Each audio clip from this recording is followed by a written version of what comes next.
กันความสงบแขวงขมวนมอบรถฟอร์จูเนอร์ที่ถูกคนให้ลักขามาขายอยู่ฝั่งลาวคืนให้เจ้าของเดิม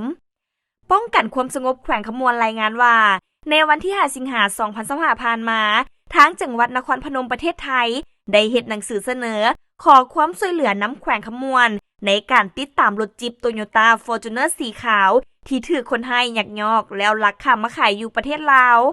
ผ่านการติดตามรถเป้าหมายคันดังกล่าวจากระบบ GPS จึงสามารถพบเห็นและยึดรถคืนมาได้ในวันที่27พฤศจิกายน2025เพื่อมาดำเนินการสืบสวนสอบสวนให้ละเอียดและจัดแจ้งตามระเบียบกฎหมายและผ่านการกดกาเก็บกำข้อมูลหลักฐานที่เกี่ยวข้องแล้วเห็นว่าถูกต้องตามเอกสารทะเบียนรถและในวันที่28มกราคม2026นี้เจ้าหน้าที่ป้องกันความสงบแขวงขมวนจึงได้ส่งมอบรถคันดังกล่าวคืนให้เจ้าของเดิม